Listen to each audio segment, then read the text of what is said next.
Team India અને England cricket team વચ્ચે અત્યાર સુધીમાં વન ડે ઇતિહાસમાં 109 મેચ રમાઈ છે। આ મેચમાં સ્પર્ધા ખૂબ જ કઠિન રહી છે। ભારતે 60 વન ડે મેચમાં ઇંગ્લેન્ડને હરાવ્યું છે, જ્યારે ઇંગ્લેન્ડે ક્રિકેટ ટીમ 44 મેચ જીતી છે, જ્યારે 2 મેચ ટાઈ રહી હતી અને 3 મેચનું કોઈ પરિણામ ન આવ્યું હતું। જો આપણે અત્યાર સુધીમાં ભારતીય ધરતી પર રમાયેલી ભારત ઇંગ્લેન્ડ ઓડીઆઈ મેચોના આંકડાઓની વાત કરીએ તો બંને ટીમો વચ્ચે 54 ઓડીઆઈ મેચ રમાઈ છે, જેમાંથી ભારતીય ક્રિકેટ ટીમે 36 મેચ જીતી છે, જ્યારે ઇંગ્લેન્ડ 17 વન ડે મેચોમાં યજમાન ભારતે હરાવવામાં સફળ રહ્યું છે। આવી સ્થિતિમાં ભારતનું વર્ચસ્વ સ્પષ્ટપણે દેખાય છે। આજે યજમાન ભારત અને ઇંગ્લેન્ડ વચ્ચે રમનારી ત્રીજી વન ડે મેચ અમદાવાદના નરેન્દ્ર મોદી સ્ટેડિયમ ખાતે રમાશે। આ વિશ્વનું સૌથી મોટું ક્રિકેટ મેદાન છે। અહીં બાઉન્ડ્રી મોટી છે અને બેટ્સમેનને છગ્ગા મારવા માટે ઘણી મહેનત કરવી પડે છે, તેથી જે ખેલાડી દોડીને રન બનાવે છે તેમના માટે ફાયદો થાય છે। આ મેદાન શરૂઆતમાં ઝડપી બોલરોને પસંદ કરે છે અને સાંજે બોલ પણ સ્વિંગ થાય છે, જોકે પછીથી સ્પિનરો રમતમાં આવે છે અને બધા બેટ્સમેનો તેમાંથી સાવધાન રહેવાની જરૂર છે। આ પિચ પર બોલ સરળતાથી બેટ પર આવે છે। આ મેદાન પર સૌથી વધુ સ્કોર 362 છે, જે દક્ષિણ આફ્રિકાએ 2010માં ભારત સામે બનાવ્યો હતો। આ મેદાન પર છેલ્લી ઓડીઆઈ મેચ ભારત અને ઓસ્ટ્રેલિયા વચ્ચે 2023માં ઓડીઆઈ વર્લ્ડ કપની ફાઇનલ હતી।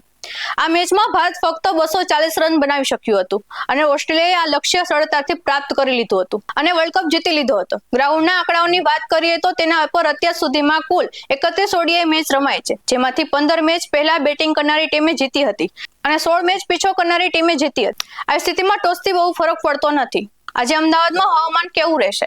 આપણે અમદાવાદની પીચ વિશે વાત કરીએ છીએ, હવે ત્યાંના હવામાન વિશે પણ જણાવીએ। અમદાવાદનું હવામાન ચાહકો માટે પણ સારા સમાચાર લઈને આવ્યું છે।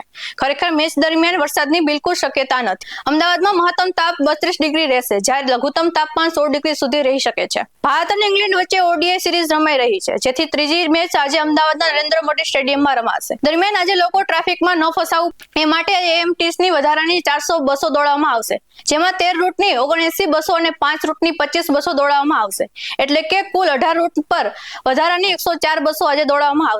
સાથે જ જણાવી દઈએ કે આજે મેચના લીધે સ્ટેડિયમ તરફ જવાનો રસ્તો પણ બંધ રહેશે। આજે ભારત અને ઇંગ્લેન્ડ વચ્ચે મેચ હોવાના લીધે જનપથથી નરેન્દ્ર મોદી સ્ટેડિયમ થઈ મોટેરા ગામ સુધીનો રોડ સવારે 9 વાગ્યાથી લઈને જ્યાં સુધી મેચ પૂરી ન થાય ત્યાં સુધી વાહનો અવરજવર બંધ રહેશે।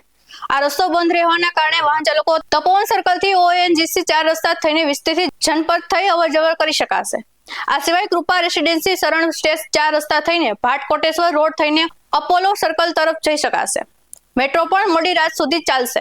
અમદાવાદ મેટ્રો ઘણા પ્રસંગોએ મોડે સુધી ચાલુ રાખવામાં આવે છે, ત્યારે આજે પણ મેટ્રો મોડે સુધી ચાલુ રહેશે। આજે મેચ હોવાના કારણે મોટી સંખ્યામાં ક્રિકેટ ચાહકો મેચ જોવા જશે, ત્યારે મેટ્રો રાતે 10 વાગ્યાને બદલે 12 વાગ્યા સુધી ચલાવવામાં આવશે। રાતે 12 વાગ્યા સુધી મોટેરાથી એપીએમસી અને થલતેજ ગામથી વસ્ત્રાલ ગામ સુધી મેટ્રો ચાલુ રહેશે।